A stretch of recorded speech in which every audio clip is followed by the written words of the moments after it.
I'm Randy and I make candy, and tonight I'm making chocolate banana fudge. Stick around.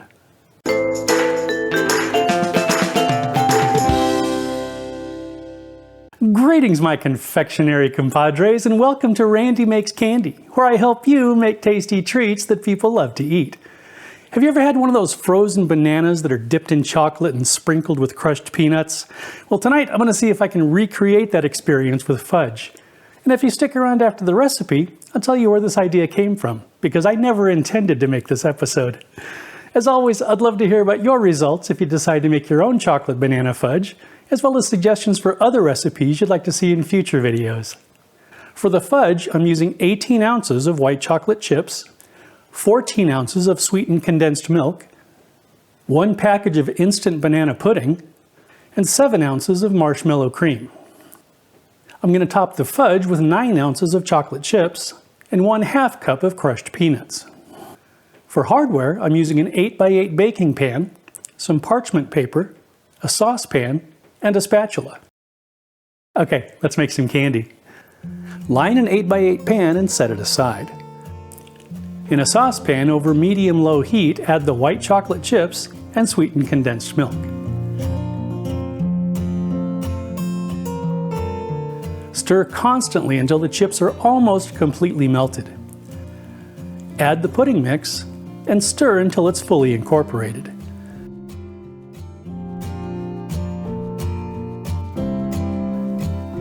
Add the marshmallow cream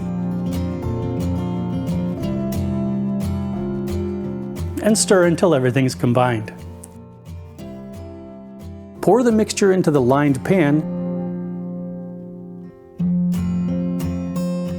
Chill in the refrigerator for at least a couple of hours. Not you, the fudge. Temper the chocolate and pour it over the fudge.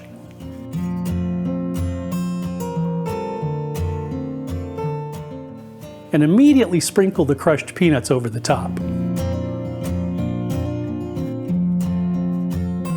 Let it set for an hour or so, then remove it from the pan and cut it into whatever size pieces you'd like. And that's it.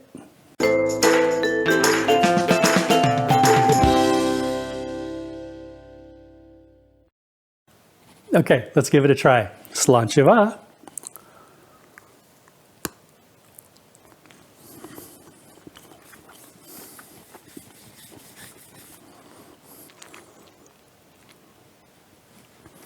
I obviously expected this to be good, or I wouldn't have made it, but I had no idea it would be this good. This is phenomenal.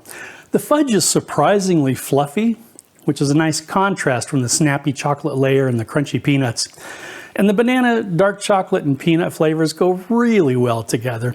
I think this is going to go on my favorites list, and yeah, you really ought to try these.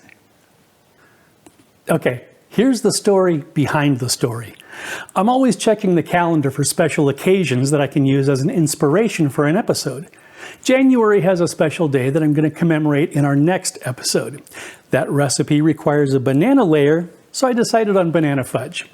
As I was preparing to make the fudge, I thought, well, golly, I might as well make this into its own episode. I then realized that banana fudge on its own isn't terribly exciting. That's when I came up with the idea of turning it into a frozen banana sort of thing, kind of a frozen banana analog, a frozen banana log. Anyway, that's how we got here. What am I making next week, I hear you ask? Well, I'm not going to tell you, although I have given you some pretty good clues. Maybe you can leave your guesses in the comments section. If you guess correctly, I'll give you a shout out next week. If you enjoyed your time here in the Candy Kitchen, please like, share, and subscribe. Thanks for sticking around, and I hope you join me next time. I'm also going to use a 6x6 baking pan, but that's not for this recipe. Oh, man. That's when I came up with the idea of turning it into a